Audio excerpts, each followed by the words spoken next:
Welcome to my hospital.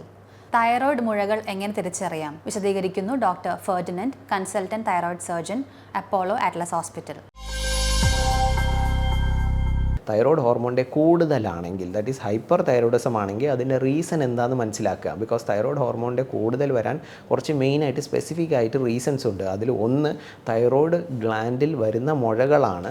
അപ്പോൾ തൈറോയ്ഡിലെ മുഴകൾ ഉണ്ട് എന്നറിയുമ്പോഴേക്കും അതിന് സ്പെസിഫിക് ആയിട്ട് നമുക്ക് മനസ്സിലാക്കേണ്ട കുറച്ച് കാര്യം എന്ന് പറഞ്ഞാൽ, ജനറൽ പോപ്പുലേഷനിൽ, ദാറ്റ് ഈസ് സമൂഹത്തിൽ നമ്മൾ റാൻഡമായിട്ട് കുറച്ച് ആൾക്കാരെ എടുക്കുകയാണെങ്കിലും തൈറോയ്ഡിലെ മുഴകൾ എല്ലാവർക്കും ഉണ്ടാവും. പക്ഷേ ഇതിൻ്റെ സൈസും അതിൻ്റെ ക്യാരക്ടറും ആണ് മോർ ഇമ്പോർട്ടൻറ്റ്. അപ്പോൾ ജനറലി നമ്മൾ ഒരു 100 പേരെ സമൂഹത്തിൽ എടുക്കുകയാണെങ്കിൽ ഒരു 50 പേർക്കെങ്കിലും തൈറോയ്ഡിലെ മുഴകൾ ഉണ്ടാവാൻ സാധ്യതയുണ്ട്. ഈ മുഴകളെല്ലാം ബെനൈനായിരിക്കും. ഇതിൽ പ്രത്യേകിച്ച് ഒരു ക്യാരക്ടറിൽ വ്യത്യാസം ഉണ്ടാവില്ല. പേഷ്യൻറ്റിന് ഒരു ബുദ്ധിമുട്ടോ പ്രത്യേകിച്ച് ഒരു കുഴപ്പമോ ഇതുണ്ടാക്കാതെ സ്റ്റേബിളായിട്ട് ഇരിക്കുന്നതാണ്. പക്ഷേ ചിലർക്ക് ഈ മുഴകൾ വലിപ്പം വയ്ക്കാം.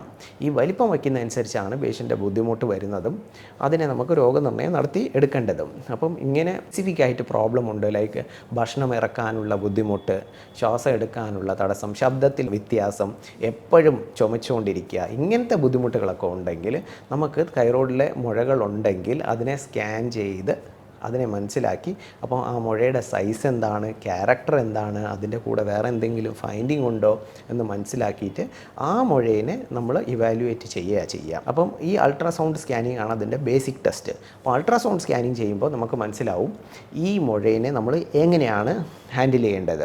അൾട്രാസൗണ്ടിൻ്റെ അടിസ്ഥാനത്തിൽ ക്യാരക്ടർ നോക്കി ഇതിനെ ഒരു നീഡിൽ പരിശോധനയ്ക്കും വിധേയമാക്കേണ്ട ആവശ്യമുണ്ടെങ്കിൽ അത് ചെയ്യും. അപ്പോൾ നീഡിൽ പരിശോധനയ്ക്ക് വിധേയമാക്കി അതിൻ്റെ സെൽസിൻ്റെ ക്യാരക്ടർ എങ്ങനെയാണ്, അത് ഗൗരവമുള്ളതാണോ ഇല്ല നമുക്ക് ഒബ്സർവേഷനിൽ വയ്ക്കാൻ പറ്റുന്നതാണോ എന്ന് മനസ്സിലാക്കിയിട്ട് ആ ക്യാരക്ടറും ഈ അൾട്രാസൗണ്ട് സ്കാനിങ്ങിൻ്റെ അടിസ്ഥാനത്തിലാണ് ഈ പേഷ്യൻറ്റിനെ സർജറിക്ക് വിധേയമാക്കണോ ഇല്ല ഇങ്ങനത്തെ മുഴകളെ നിരീക്ഷണത്തിൽ വച്ചാൽ മതിയോ എന്ന് we take a decision. So 90% of the മുഴകളും എന്ന് വെച്ചാൽ 90% തൈറോയ്ഡിൽ വരുന്ന മുഴകളും കുഴപ്പം ഇല്ലാത്തതാണ്. ദാറ്റ് ഈസ് ബെനൈനാണ്, ക്യാൻസറസ് ചേഞ്ചസ് ഇല്ലാത്തതാണ്. സോ അതൊരു അനുഗ്രഹമാണ്. അപ്പം അതിനെ നമുക്ക് നിരീക്ഷണത്തിൽ വയ്ക്കാവുന്നതാണ്. 5 മുതൽ 10% മുഴകൾ മാത്രമേ കുഴപ്പക്കാരായിട്ട് വരുന്നതുള്ളൂ. അവർക്ക് നമ്മൾ സർജറിക്ക് വിധേയമാക്കേണ്ടി വരുന്നതാണ്.